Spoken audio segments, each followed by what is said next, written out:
เรียนเชิญเจริญพรญาติโยมไปเข้ามากับเทศเสียงเนาะชัดเจนดีบ่มื้อนี้เป็นวันที่3ทั้งแรกว่าสิออกจาริกธุดงค์มื้อนี้พอดีมีงานเข้าสามเณรกับครูบาอาจารย์เพิ่นก็ใส่สโลม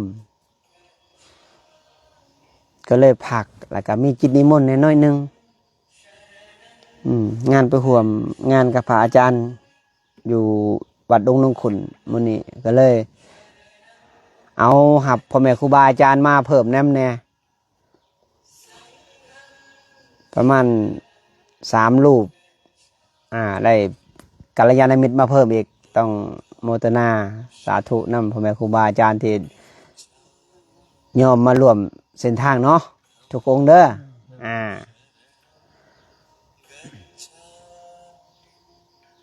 เฮาสิมุ่งหน้าสู่การจาริกธุดงค์ไปชนเผ่าละเทิงจักบ่มีจุดหมายปลายทางว่าสี่ฮอดใสเพราะว่าตั้งแรกตั้งเป้าหมายว่าสี่จะเอาจากชายแดนเวียดนามลงมาฮอดภูกระปีดแล้วทีนี้มัน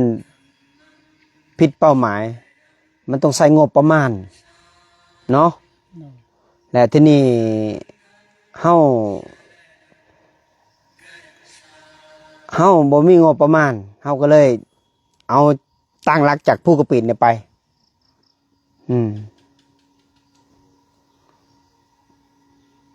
ปิด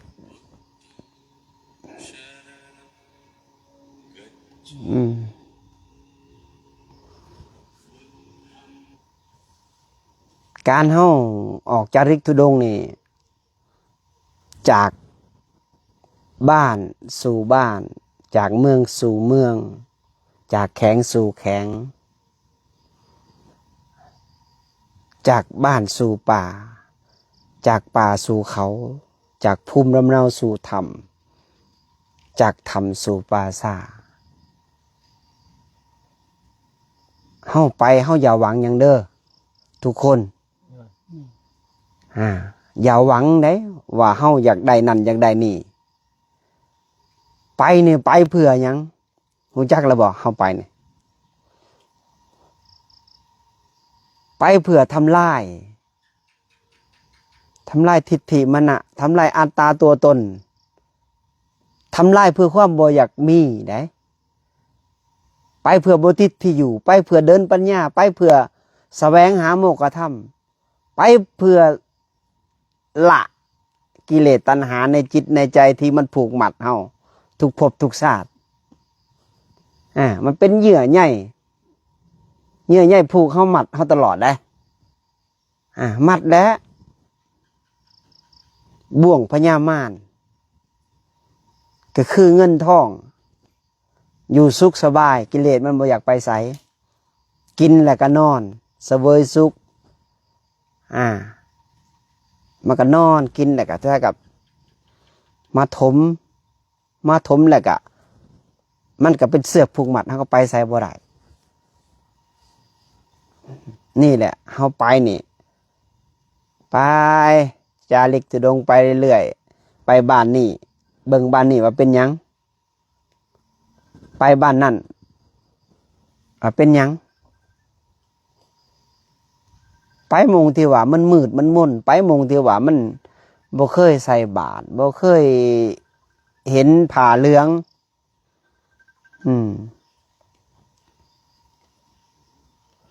ไปมงที่ว่าเขา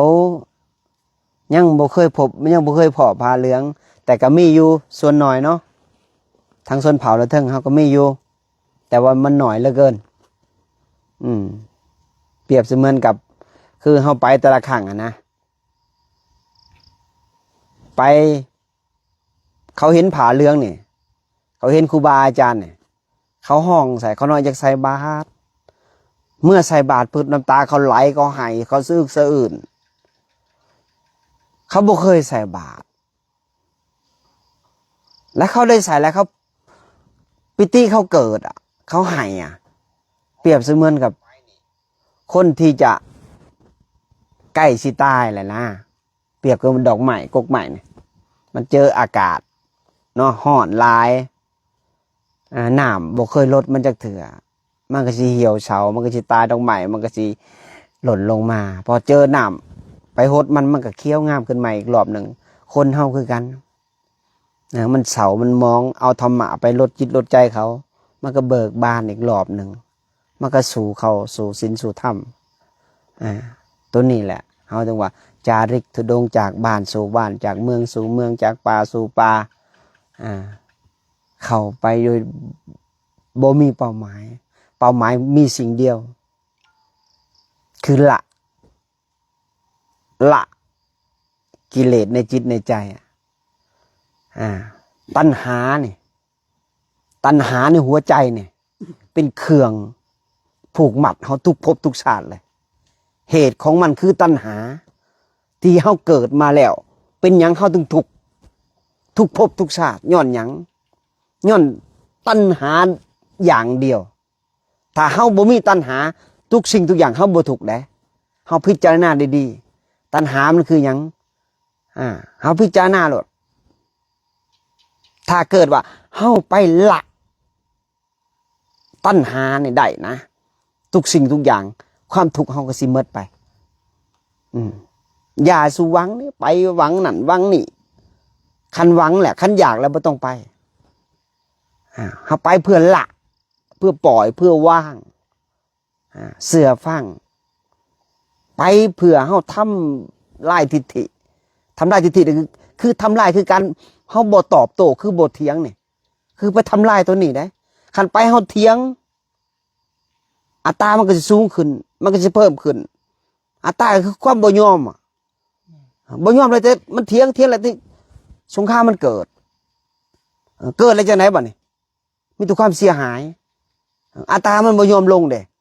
อันนี้คืออัตตาทิฏฐินี่คือตัวเถียงคือลูกน้องของหมออัตตาเห็นบ่สงครามเกิดย้อนหยังย้อนอัตตาบ่ยอมคนเป็นบ่ตัวนี้แหละให้เฮาเทน้ำนี่เทออกหมดแล้วเอาน้ำใหม่เข้ามาเขาจักสิมีความรู้ความรู้นี่มันเกิดจากการฟังการอ่านการลงมือปฏิบัติได้ทุกรูปแบบแต่ว่าแจ่มแจ้งที่สุดเกิดจากการสมถะแข็งแกร่งและเขาพิจารณาเขาเกิดเขามานี่มันเข้าทางหูทางตาทางลิ้นทางกายทางใจการย่างจาริกธุดงค์นี่ปัญญามันสิเกิดได้เขาเจอต้นไม้นี่คือจังซี่ตัวเตี้ยตัวต่ำตัวสูงตัวใหญ่ตัวขดตัวงอมันเป็นหยังมันคือบ่เสมอกัน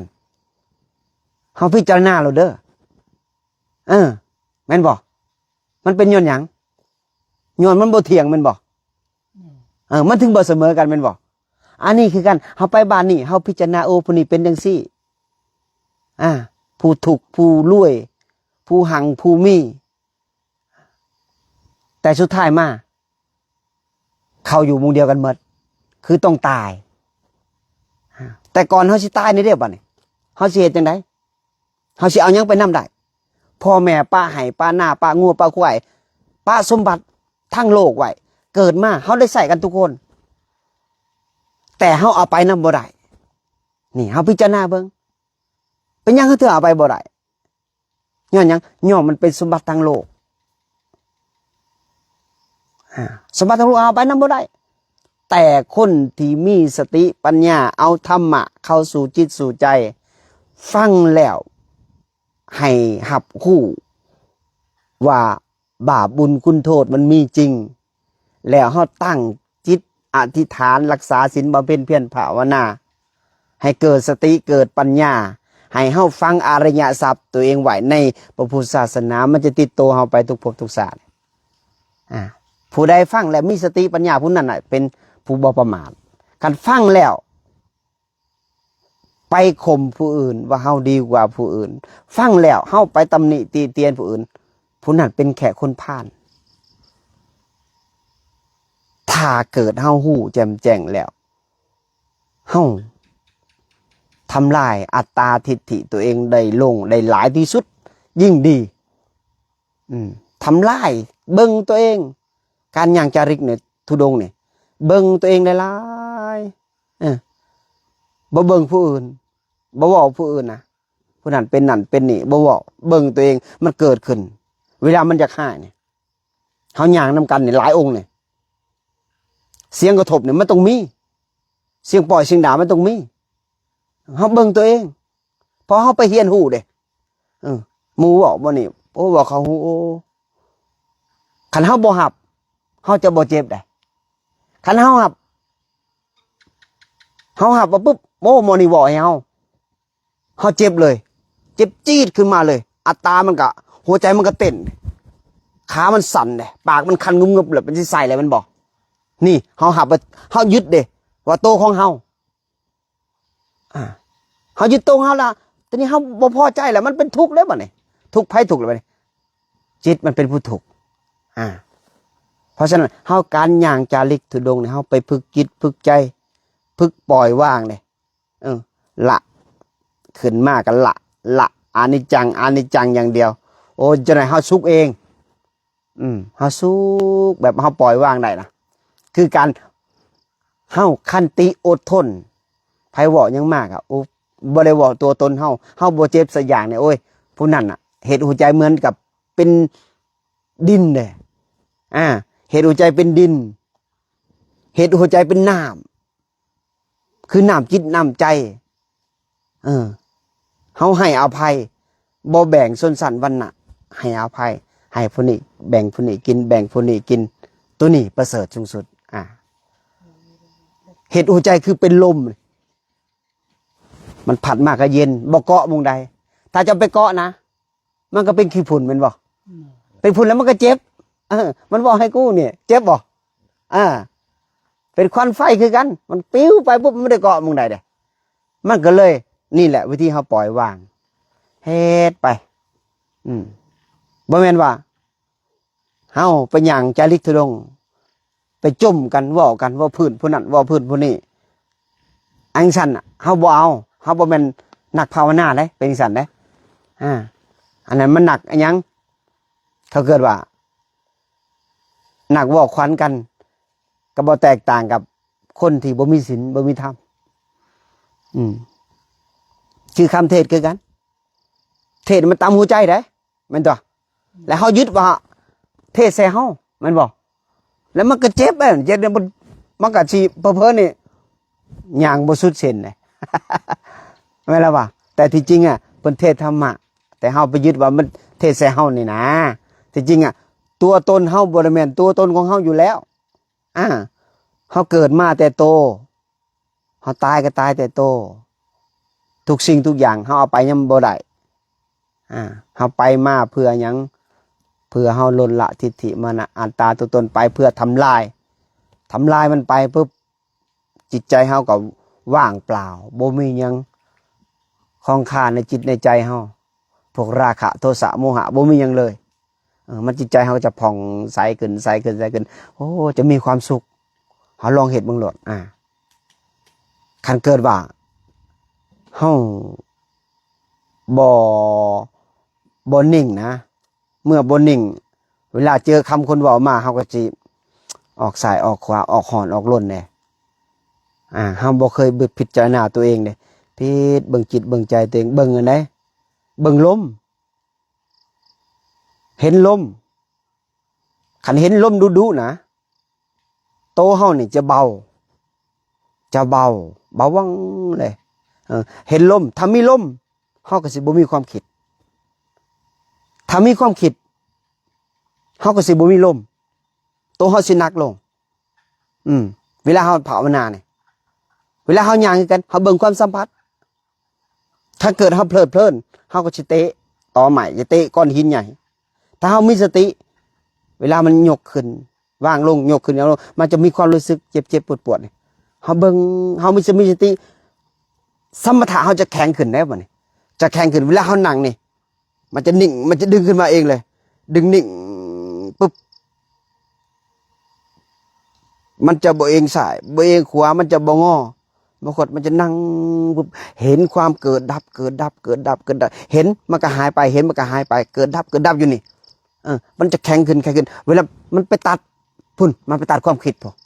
ตัดความปรุงแต่งพุ่นมันตัดออกอนิจจังอนิจจังอนิจจังมันจะใสขึ้นพองขึ้นมันจะสบายขึ้นมันจะบ่ทุกข์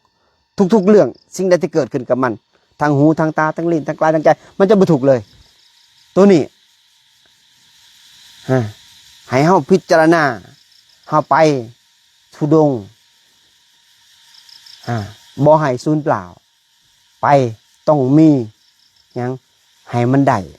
หยังได้มันเห็นจิตเห็นใจตัวเองนี่แหละอย่าเห็นอย่างอื่นเลยเห็นอย่างอื่นน่ะมันบ่แจ่มแจ้งมันเป็นคนพาลนี่เปรียบเสมือนกับนี่นะตอนเราเป็นวัยรุ่นนี่นะมันชวนไปตีพวกนั้นตีพวกนี้มอนี่คนขวงก็บ่แตกต่างจิตเฮาคือกันจิตเฮามีสองจิตตอนนี้มอหนึ่งคิดดีมอหนึ่งคิดบ่ดีมอหนึ่งคิดไปว่าผู้นี้ว่าผู้นั้นตำหนิผู้นี้ตำหนิผู้นั้นมันชวนตีเด้น่ะนั่นแหละมอนั่นมันชวนตีหมู่มันชวนว่าหมู่มันชวนว่าหมู่เฮาบ่คบบ่นี่เฮาปล่อยเลยมอนี่บ่คนเลวมอนี่เป็นคนพาลเฮาเลือกบ่คบเฮาเลือกบ่คบบ่คนดีนี่มันคิดหยังก็แล้วแต่เฮาปล่อยมันอนิจจังมอนี่อนิจจังอนิจจังอนิจจังนี่คันผู้ใดเห็นความคิดตัวนี้นะผู้นั้นจะประเสริฐถ้าผู้ใดบ่เห็นนะมันก็สิทุกข์บ่เคยเห็นจิตตัวเองเด้นี่แหละการเฮาย่างจาริกธุดงค์เนี่ยมันได้ได้หยังได้เสียงกระทบทุกสิ่งทุกอย่างจากหมู่คณะจากกัลยาณมิตรจากสามเณรจากพ่อแม่ครูบาอาจารย์มันเสียงกระทบมันทุกด้านเฮาหับได้หมดยอมหับความจริงไงเฮาจะประเสริฐพอได้ยอมหับความจริงได้แต่เฮาเสียจังได๋บัดนี้เสียพวกราคะโทสะโมหะเสียความพวกนี้ไปเฮาก็จะสูงขึ้นได้บัดนี้จิตใจเฮาจะประเสริฐขึ้นได้แต่เฮาเกิดมาแล้วเฮาบ่ยอมไปบำเพ็ญเพียรภาวนาบ่ยอมไปศึกษาบ่ยอมไปลงมือปฏิบัติเฮาก็สิบ่มีโอกาสตอนเวลาเฮาเจ็บเฒ่าแก่ป่วยเฮาสิห้องหาแล้วบุญอยู่ไสเด้บุญเฮาบ่มีบ่ถามหาบุญแล้วเวลาเฮาสิตายแม่นบ่ บุญบ่มีแล้วบัดตอนเฮาอยู่บัดกินบ่ยอมลงมือปฏิบัติบ่ยอมรักษาศีลบ่ยอมไปบำเพ็ญเพียรภาวนาบ่มีแล้วมาตายแล้วทำหาบุญนี่แหละตกนรกแล้วจังคนคว้าหาโอกาสมันบ่มีโอกาสแล้วเปรียบเสมือนกันง่ายๆนะบ่เห็นศพบ่หลั่งน้ำตานะอันเดียวกันเลยตัวนี้แหละหลายเรื่องหลายราวผสมกันเนาะมื้อวันที่5เฮาตกลงเนาะเดินทางเนาะเดินทางเมื่อที่5เราจะออกจาริกจากผู้กระปีดตังหวายน้ำสู่ส้นเผากระต่างส้นเผาบรูส้นเผาละเวงบ่หลายส้นเผาพี่ภาษากะสิพานอนพี่ภาษาทั้งนั้นน่ะซ้ำเพื่อนคนได้เขานอนได้เลยเด้อนี่เพิ่งกินเลยเจ้าเด้อ แบบว่าเขามุ่งอย่างดีเด้มุ่งก็ต๊อป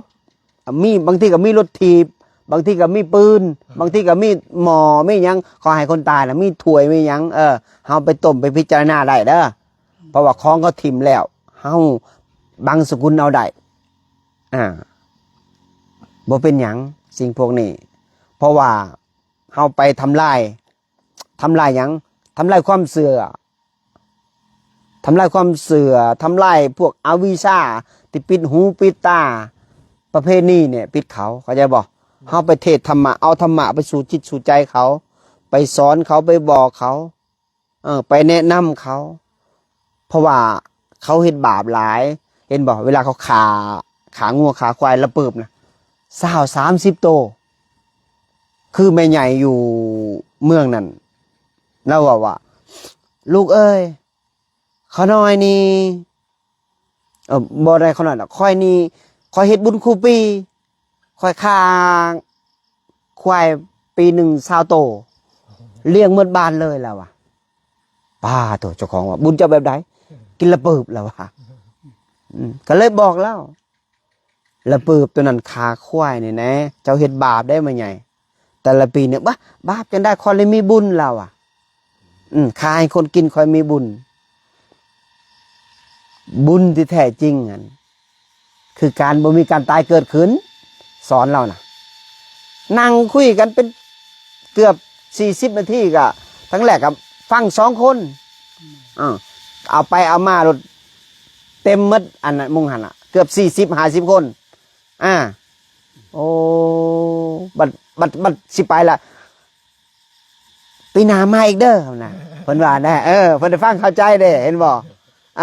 นี่แหละเฮาไปนี่อย่ารังเกียจเขาเด้อมือนี่ดำๆเสื้อผ้าขาดเขาใส่บาตรเฮาสันเฮาได้บุญได้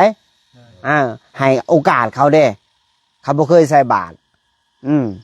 มันใส่เข่าอย่างเดียวบางทีก็จกเข่ามาเป็นติบใส่หมดติบเลยบางคนก็ไปเอาพัวเขตเราเทิง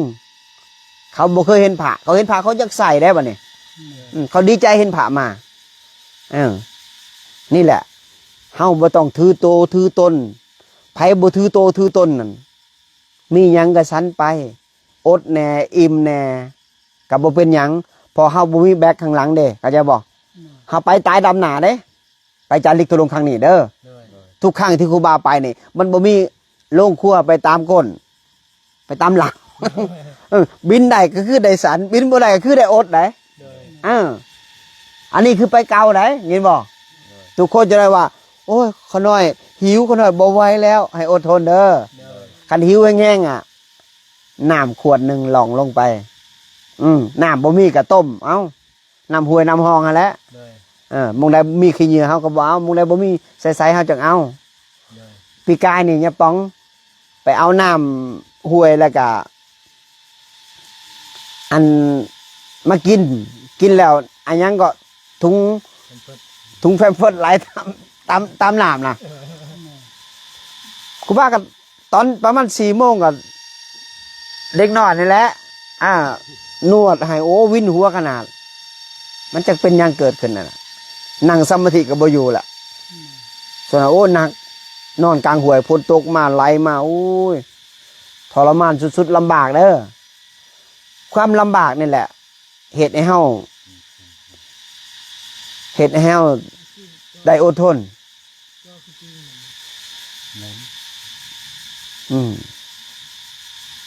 ความลำบากเหตุให้เฮาเจอสิ่งที่หลายสิ่งหลายอย่างนอนในห้วยในพีภาษาคำใช้นอนหันเฮาบ่ตั้งสัจจะไปมุงนี้มันฮ้อนเฮาก็อยู่ไปเย็นแล้วไปต่อบางทีก็นอนในท่อเด้ท่ออันครัวน่ะนะนอนในครัวอย่าถามเลยเดี๋ยวย่างไป4-5 มื้อมันสิถามดอกจิตมันถามว่าโอ้ยสิมาลำบากอย่างเด้วัดก็มีกุดคักๆบ่นอนพัดลมเปิดเย็นๆเนาะมันจะถามกับคืนสิไปเอาอย่างเด้ลำบากวันเดียวมันจะฮู้ดอกคันเฮาไปดูนะไปย่างทุดงดูนะเฮาจะติดกันทุดงความมันม่วนนั่นเฮาสิบ่อยากอยู่เลยวัดน่ะเฮาอยากไปเรื่อยๆมันไปรู้สึกว่าคือครูบาเนี่ยเจอดงเจอป่าสินะนี่หัวใจมันบานเลยนะคันเจอหมู่บ้านบ่เจอผู้คนหลายๆมาหาเนี่ยเหมือนกับดอกบัวมันฮุบเขานะถ้าเข้าพี่ภาษาปุ๊บเอากดใส่บาปุ๊บเนี่ยโอ้ยมันเปรียบเสมือนกับเป็นนักสู้เลยหัวใจมันบานบับเลยโอ้ขักแล้วสังเกตบังโหลดจิตนี่นะ ถ้าไผมักเข้าตัวเมืองใหญ่ๆมักอยู่คนหลายๆมันก็ปัญญาคนละสั้นกันแบบว่าเขามักอีกแบบนึงเนาะแต่เฮานี่มักแบบสมถะแบบสายป่านะสายป่ามักแบบนี้แต่ว่าเวลาเฮาย่างจะได้พุดตามภูเขาเนี่ยมันจะรู้สึกว่ามันมีความสุขเขตละน้องน้ำห้วยนะน้ำใสได้เย็นสิสันเขาเนี่ยเด็กหน่อยพวกนี้มักสันเขากลางในห้วยแล้วก็มีพักพิจารณาเลยเพนแดงเนี่ยตอนนี้บวชเป็นพระแล้วตะกี้เป็นอันนั้นเป็นพ่อขาวแล้วบวชจัวจะทำนะทำผู้ก็ควายเป็นพ่อขาวจากเดือนวะฮอดบ่2 เดือน3 เดือนเดือนปลายเลย2 เดือนนี่แหละประมาณนี่แหละ2 เดือนปลายเนาะตอนนี้เป็นพระแล้วนี่แหละเราตึกให้ตลอดได้แต่เราอดทนเราเป็นบวชเราศรัทธาเจอคำเทศอยู่รู้ศรัทธาแล้วบวชแล้วจะนี่เป็นพระโอ้โมทนานะเพิ่นตอนนี้อยากจะไปต่อกะจากภายแล้วจะเป็นรถถังเตรียมหาพักหาหยังแล้วอันญาติโยมไผสีมานำก็ให้โทรมาเด้อมื้อวันที่5จะออกจากภูกระปิดไปใครอยากไปอุปถากได้อยากไปจะไปเฮียนกับสาธุพ่อแม่ครูบาอาจารย์นิมนต์เด้อ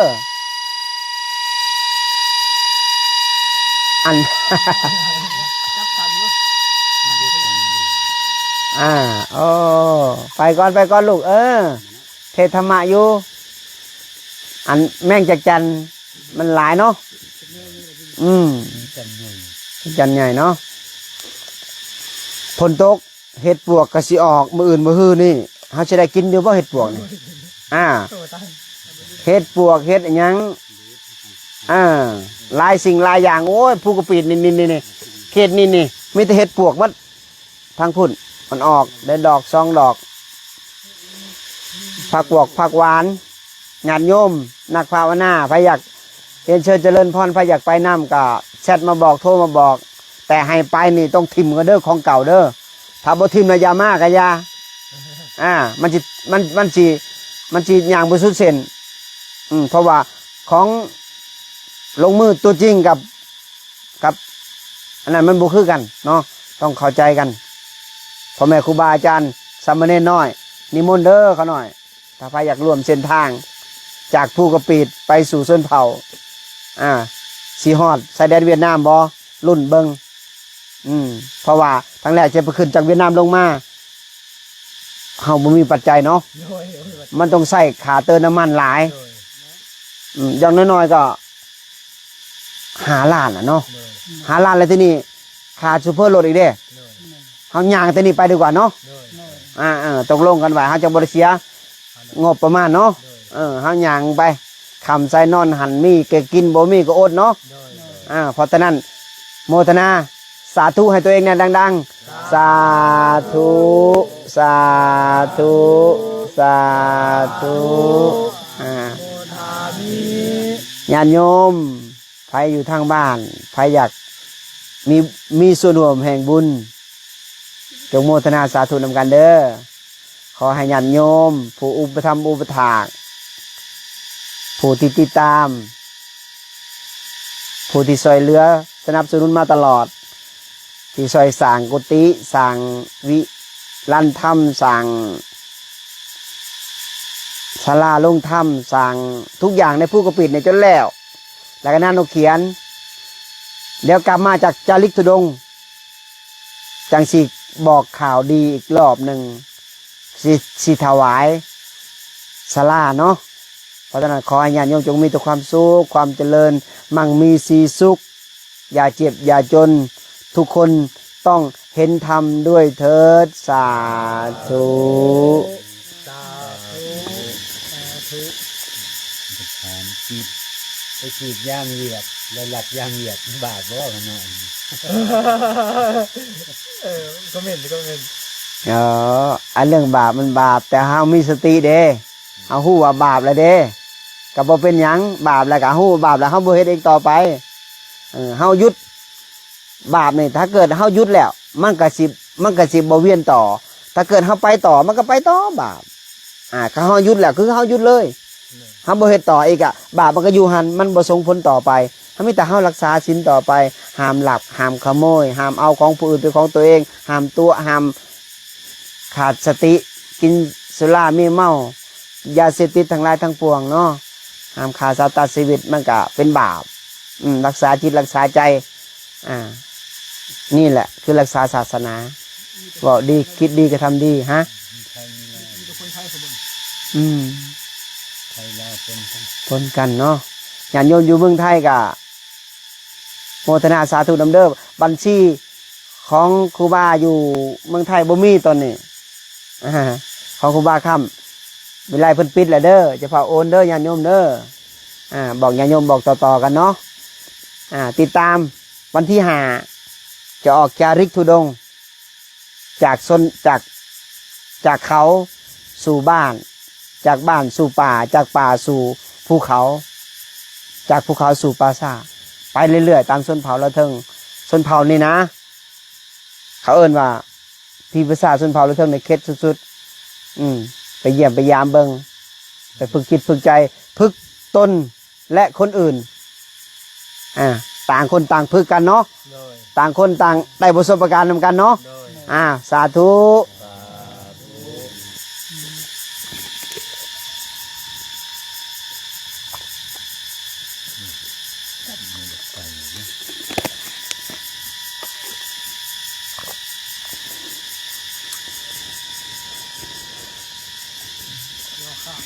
บิโลเด้